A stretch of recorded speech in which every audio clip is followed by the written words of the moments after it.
J'ai aucune idée combien il fait dans mon appartement en ce moment, mais il fait chaud. Je me suis dit que j'allais vous donner quelques conseils pour optimiser l'utilisation de votre ventilateur et réussir à vous rafraîchir. Je vous apprends sûrement rien en vous disant que le but d'un ventilateur, c'est de créer un mouvement d'air. Mais là, ça va sembler vraiment contre-intuitif, mais vous devriez placer votre ventilateur devant la fenêtre pour essayer de pousser l'air chaud vers l'extérieur.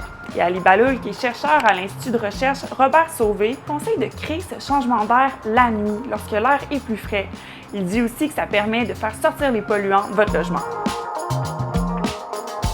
Ce mouvement d'air-là peut aussi être créé à l'intérieur de votre logement. Si vous avez un sous-sol, par exemple, essayez avec des ventilateurs de faire monter l'air frais vers le haut et rafraîchir votre logement. Mais c'est sûr que si vous habitez au 20e étage comme moi, la route va être un peu longue. Quand il fait plus chaud dehors qu'à l'intérieur, on oublie l'idée de créer un mouvement de circulation d'air. Même que dans la journée, Ali Baloul vous conseille de fermer les fenêtres et les portes pour garder la fraîcheur. Et quand il fait chaud, on sue. Quand cette eau-là s'évapore de notre peau, c'est là que ça nous rafraîchit. Et comme l'explique Frédéric Léveillé-Guillemette, le ventilateur va aider à créer cette évaporation.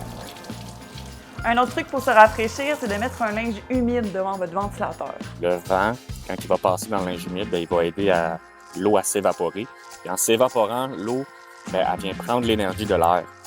Elle va donc abaisser sa température. Et ça va créer un effet de fraîcheur. C'est un truc qui fonctionne dans des endroits secs comme en Alberta. Et si vous habitez dans un endroit qui est humide, comme à Montréal par exemple, ça ne fonctionnera pas. Un autre petit truc, c'est de laver vos serviettes parce qu'il y a des bactéries qui peuvent s'y développer. Le fameux truc des blocs de glace, est-ce que ça fonctionne vraiment? Eh bien oui, et même dans les zones humides.